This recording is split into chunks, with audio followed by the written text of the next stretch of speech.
Charminar lord Bazar లో miss world కంటెస్టెంట్ల street shopping ఆసక్తికరంగా సాగింది.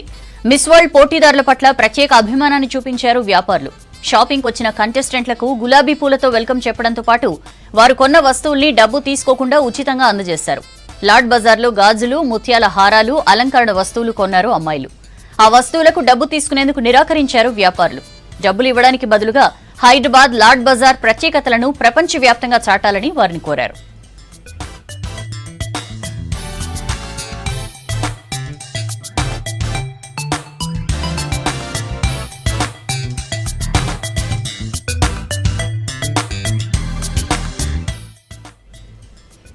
చార్మినార్ లాడ్ బజార్ లో మిస్ వరల్డ్ కంటెస్టెంట్ల స్ట్రీట్ షాపింగ్ ఆసక్తికరంగా మారింది. మిస్ వరల్డ్ పోటీదారుల పట్ల ప్రత్యేక అభిమానం చూపించారు వ్యాపారులు. షాపింగ్ వచ్చిన కంటెస్టెంట్లకు గులాబీ పూలతో వెల్కమ్ చెప్పడంతో పాటు వారు కొన్న వస్తువుల్ని డబ్బు తీసుకోకుండా ఉచితంగా అందజేశారు. లాడ్ బజార్ లో గాజులు, ముత్యాల హారాలు, అలంకరణ వస్తువులు కొన్నారు అమ్మాయిలు. ఆ వస్తువులకు డబ్బు తీసుకునేందుకు నిరాకరించారు వ్యాపారులు. డబ్బులు ఇవ్వడానికి బదులుగా హైదరాబాద్ లాడ్ బజార్ ప్రత్యేకతలను ప్రపంచవ్యాప్తంగా చాటాలని వారిని కోరారు.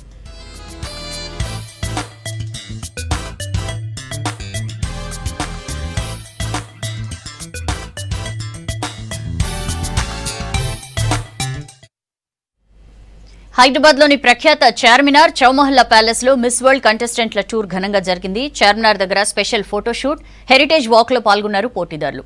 లాడ్ బజార్ లో స్ట్రీట్ షాపింగ్ చేశారు. ఆ తర్వాత ఓల్డ్ సిటీలోని చౌమహల్లా ప్యాలెస్ లో డిన్నర్ కు అటెండ్ అయ్యారు.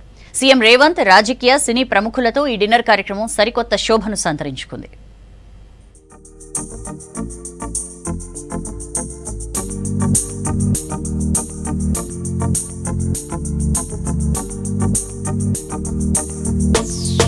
హైదరాబాద్ లో మిస్ వరల్డ్ ఈవెంట్ గ్రాండ్ గా జరుగుతోంది. హైదరాబాద్ లోని ప్రముఖ కట్టడం చార్మినార్ చౌమహల్లా ప్యాలెస్ ను సందర్శించారు మిస్ వరల్డ్ కంటెస్టెంట్స్. 109 దేశాల కంటెస్టెంట్లు చార్మినార్ దగ్గర సందడి చేశారు. వారికి మార్ఫా వాయిద్యాలతో స్వాగతం పలికారు స్థానికులు. మార్ఫా వాయిద్యాలకు అనుగుణంగా స్టెప్పులేసి అలరించారు పోటీదారులు. ఆ తర్వాత చార్మినార్ దగ్గర హెరిటేజ్ వాక్ నిర్వహించారు.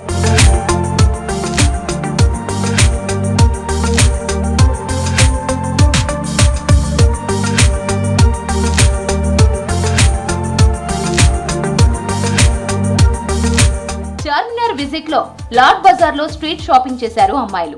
వారికి గులాబీ పూలతో వెల్కమ్ చెప్పారు వ్యాపారులు. అక్కడ గాజులు, ముత్యాల హారాలు, అలంకరణ వస్తువులు కొన్నారు కంటెస్టెంట్స్. గాజుల తయారీని పరిశీలించి కళాకారులు, శిల్పులకు ప్రశంసలు తెలిపారు. వారి శ్రమ, నైపుణ్యం ప్రపంచ స్టేజ్ పై గుర్తించదగినదని తెలిపారు. అయితే మిస్ వరల్డ్ కంటెస్టెంట్ల నుంచి వారు కొన్న వస్తువులకు డబ్బులు తీసుకోలేదు వ్యాపారులు. ఉచితంగానే వస్తువులను అందజేశారు. లాడ్ బజార్ ప్రత్యేకతలను ప్రపంచవ్యాప్తంగా చాటాలని వారిని కోరారు.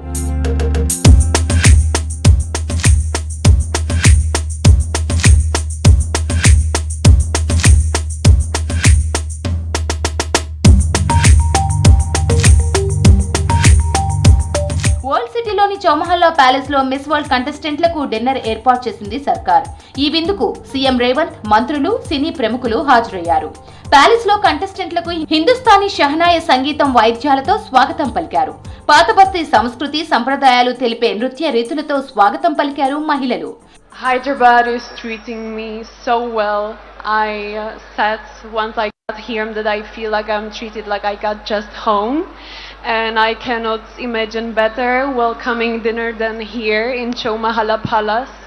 While we were arriving, it felt just magical, like a fairy tale, and everyone and everything is looking just perfect.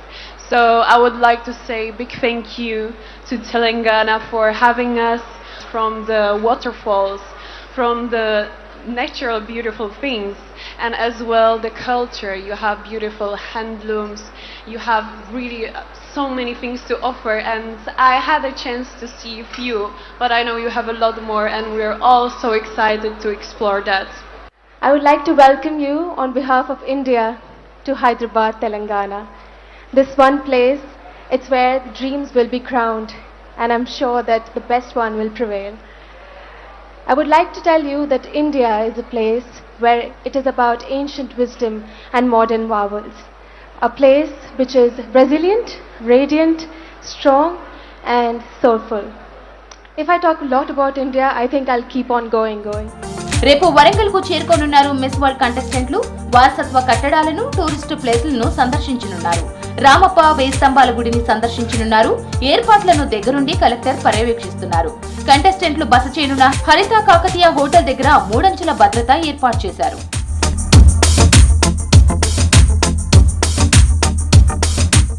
భారత వాయుసేన దమ్మేంటో పాకిస్తాన్కు చూపించామన్నారు ప్రధాని మోదీ. తమది శాంతిని కోరుకునే దేశమని, తమ సహనాన్ని పరీక్షిస్తే విధ్వంసమేనని హెచ్చరించారు. నిజాయితీ, విధానం, సామర్థ్యం ఇవే తమ త్రివేణి సూత్రాలన్నారు మోదీ. పాకిస్తాన్ బుద్ధి మార్చుకోకపోతే ధీటైన జవాబిస్తామన్నారు. ఆపరేషన్ సింధూర్ చరిత్రలో నిలిచిపోతున్న మోదీ అదంపూర్ ఎయిర్ బేస్ ను సందర్శించి జవాన్లతో మాట్లాడారు.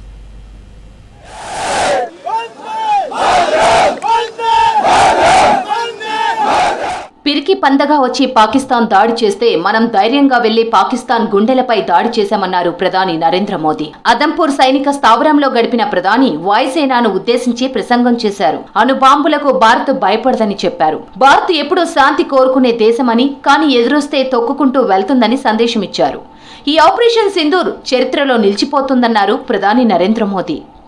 ऑपरेशन सिंदूर कोई सामान्य सैन्य अभियान नहीं, ये भारत की नीति, नियत और निर्णायक क्षमता की त्रिवेणी है. भारत की ओर नजर उठाने का एक ही अंजाम होगा, तबाही. भारत की एयरफोर्स और भारत की नेवी ने उस पाकिस्तानी सेना को भी धूल चटा दी है. పాక్ ఉగ్రవాదులకు హిందూ సేన బలం ఏంటో చూపించామన్నారు ప్రధాని నరేంద్ర మోదీ. భారత సైన్యం దెబ్బ కొడితే పాకిస్తాన్ కు నిద్ర రావద్దన్నారు. మన బిడ్డల సింధూర్ తుడిచిన వాళ్ల సంగతేంటో చూశామన్నారు. పెన్ పాయింట్ గా టెర్రరిస్టుల అడ్డాలను పేల్చేశామన్నారు మోదీ. నిజాయితీ, విధానం, సామర్థ్యం ఇదే మన త్రివేణి సూత్రం అని చెప్పారు. శత్రు దేశం భారత్ వైపు కన్నెత్తి చూస్తే జరిగేది వినాశనమే అని హెచ్చరించారు మోదీ.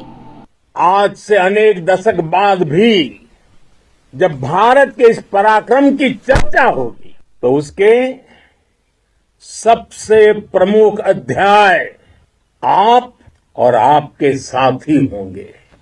आज ऑपरेशन सिंदूर की गूंज हर कोने में सुनाई दे रही है.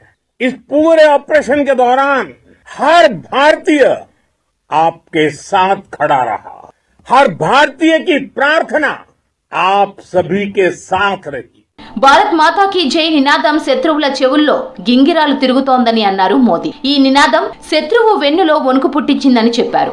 మోదీ మాట్లాడుతుండగానే భారత్ మాతాకి జై నినాదాలతో అదంపూర్ ఎయిర్ బేస్ మారుమోగింది.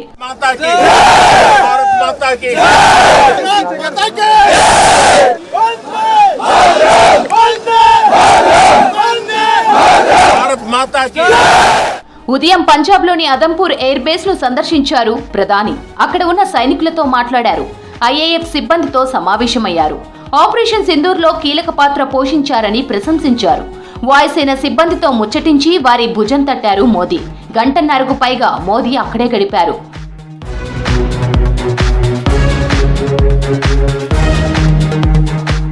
ప్రధాని మోదీ షేర్ చేసిన వీడియోల్లో చెక్కు చెదరకుండా ఉన్న S-400 రక్షణ వ్యవస్థ కనిపించింది.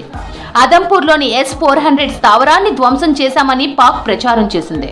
భారత్లోని కీలకమైన మౌలిక సదుపాయాలు, విద్యుత్, సైబర్ వ్యవస్థలపై దాడి చేసి ధ్వంసం చేశామని అబద్ధపు ప్రచారం చేసింది. ఇప్పుడు అదంపూర్ ఎయిర్ బేస్ కు వెళ్లి మోదీ పాక్ తప్పుడు ప్రచారానికి చెక్ పెట్టారు.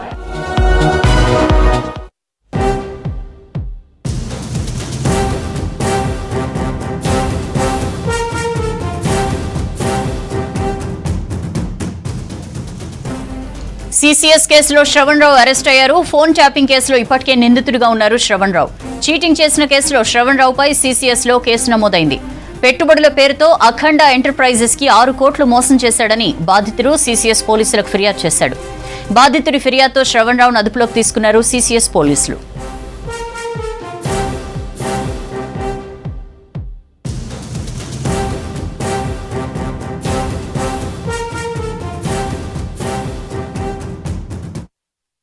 ఇంతకు ముందే Akhanda Infotech India private limited Akash Kumar గారు కమర్షియల్ కోర్టులో 2024 డిసెంబర్లో కేసు వేయడం జరిగింది. అది అకార్ ఇండస్ట్రీస్ ప్రైవేట్ లిమిటెడ్ పైన కమర్షియల్ కోర్టులో సివిల్ కేసు వేయడం జరిగింది. ఎక్కడ కూడా సివిల్ కేసులో తన పేరు కానీ శ్రవణ్ కుమార్ గారు ఇందులో ఇన్వాల్వ్ అయినట్టు కానీ తను చీట్ చేశారని సంబంధించిన విషయాన్ని కానీ ఎక్కడ కూడా రాయలేదు. సివిల్ కేసులో ఎక్కడ కూడా తన పైన అలిగేషన్స్ పెట్టలేదని కూడా చెప్పడం జరిగింది. అదేవిధంగా ఈ 4 నెలల తర్వాత క్రిమినల్ కేసు పెట్టి శ్రవణ్ కుమార్ గారి పైన తనే చేసినట్టుగా చూపిస్తూ ఈరోజు క్రిమినల్ కేసు పెట్టడం జరిగింది. ఇది శ్రవణ్ కుమార్ గారు ఖచ్చితంగా చెప్పారు, ఇది పొలిటికల్ సంబంధించిన మోటివేషన్ కేసు అని చెప్పి తనకు కావాలని ఈ కేసులో ఇరికించాలనే ఉద్దేశంతో ఈ కేసు పెట్టారని చెప్పారు. ఇక్కడ మీకు చూపిస్తున్న కేసు సివిల్ కేసు ఇది. ఈ సివిల్ కేసులో ఎక్కడ కూడా ఇదే కాంప్లైంట్ ఇందులో కూడా తను కేసు వేయడం జరిగింది. ఇందులో ఈ శ్రవణ్ కుమార్ గారి పైన ఎక్కడ కూడా తన మీద కేసు పెట్టలేదు. ఓన్లీ క్రిమినల్ కేసుకు వచ్చేసరికి తనని శ్రవణ్ గారిని ఇరికించాలనే ఉద్దేశంతో మాత్రమే పెట్టడం జరిగినట్టు కనిపిస్తూ ఉంది. ఖచ్చితంగా ఈరోజు అరెస్ట్ చేయడం జరిగింది. ఇవన్నీ విషయాలను కోర్టు ముందు ఉంచుతాం. తప్పుడుగా ఈరోజు అరెస్ట్ చేసినందుకు ఖచ్చితంగా కోర్టు వారి ముందు ఏమేమి జరిగింది, సివిల్ కేసు ఎలా ఉంది. చీటింగ్ కేసులో శ్రవణ్ రావు అరెస్ట్ అయ్యారు. ఫోన్ ట్యాపింగ్ కేసులో ఇప్పటికే నిందితుడిగా ఉన్నాడు శ్రవణ్ రావు. పెట్టుబడుల పేరుతో అఖండ ఎంటర్ప్రైజెస్ కి 6 కోట్లు మోసం చేశాడని బాధితుడు సీసీఎస్ పోలీసులకు ఫిర్యాదు చేశాడు. బాధితుడి ఫిర్యాదుతో శ్రవణ్ రావును అదుపులోకి తీసుకున్నారు సీసీఎస్ పోలీసులు.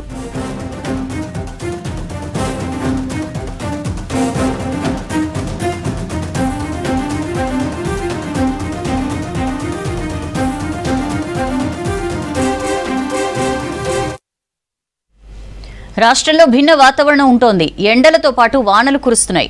మరో 4 రోజులు రాష్ట్రంలో వానలు పడే ఛాన్స్ ఉందని తెలిపింది ఐఎండీ. వడగండ్లు, ఈదురుగాలులు వీచే అవకాశం ఉండటంతో 9 జిల్లాలకు ఆరెంజ్ అలర్ట్ ఇచ్చింది. ఇక నైరుతి రుతుపవనాలు చురుగ్గా కదులుతున్నాయని, జూన్ 12 వరకు మాన్సూన్ తెలంగాణను తాకే అవకాశం ఉందని అంచనా వేసింది వాతావరణ శాఖ. నైరుతి రుతుపవనాలు అండమాన్ నికోబార్ తీరాన్ని తాకాయి. ప్రస్తుతం రుతుపవనాలు చురుకుగా కదులుతున్నాయని చెప్పింది ఐఎండీ. ఈ నెల 27నే కేరళ తీరాన్ని రుతుపవనాలు తాకుతాయని అంచనా వేస్తున్నారు అధికారులు. జూన్ 12వ తేదీ వరకు తెలంగాణను తాకుతాయని చెప్తున్నారు. రాష్ట్రంలో ఈసారి సాధారణం కంటే అధిక వర్షాలు పడతాయని అంచనా వేస్తున్నారు. అలాగే ఈ నైరుతి ఋతుపవనాలకు అనుసంధానంగా ఒక ఉత్తర పరిమితి అనేది కొనసాగుతూ ఉంది. ప్రస్తుతం ఇది వాతావరణ పరిస్థితులు అనుకూలంగా ఉంటే ఈ నైరుతి పరిమితి అనేది ఇంకా క్రమేపీ చురుగ్గా కదిలే అవకాశం అయితే కనిపిస్తుంది. రానున్న 2 రోజుల్లో ఈ యొక్క నైరుతి ఋతుపవనాలు అనేవి మరింత ముందుకు కొనసాగే అవకాశం అయితే కనిపిస్తుంది. రాష్ట్రానికి రెయిన్ అలర్ట్ ఇచ్చింది ఐఎండీ. ద్రోణి ప్రభావంతో ఇవాల్టి నుంచి 4 రోజులు వర్షాలు పడతాయని అంచనా వేశారు అధికారులు. ఉరుములు, మెరుపులు, ఈదురుగాలులతో కూడిన వర్షాలు కురవచ్చని తెలిపారు. గంటకు 50 నుంచి 60 కిలోమీటర్ల వేగంతో ఈదురుగాలులు వీస్తాయని, అక్కడక్కడ వడగండ్ల వానలు పడతాయని అంచనా వేశారు. 9 జిల్లాలకు ఆరెంజ్ అలర్ట్ ఇచ్చారు. వర్షాలతో గరిష్ట ఉష్ణోగ్రతలు 2-3 డిగ్రీలు తగ్గే అవకాశం ఉందని తెలిపారు. ఉత్తర తెలంగాణ, పశ్చిమ తెలంగాణ, ఈవెన్ సిటీలో కూడా మనకి అధికంగా వర్షపాతం అనేది నమోదయ్యే అవకాశం అయితే ఉన్నట్టు గణాంకాలు చూపిస్తున్నాయి.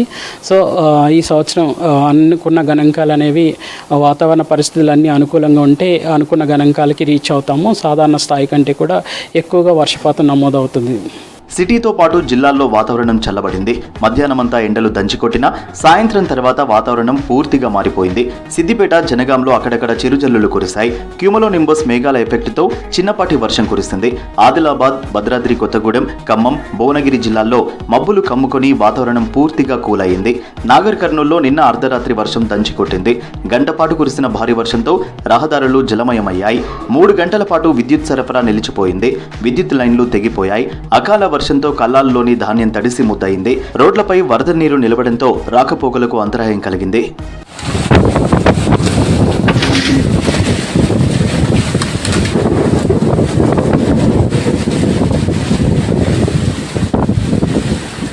రాష్ట్రంలో కొన్ని రోజులుగా భిన్న వాతావరణం ఉంటుంది. పగలంతా ఎండ, సాయంత్రం వాన కురుస్తుంది.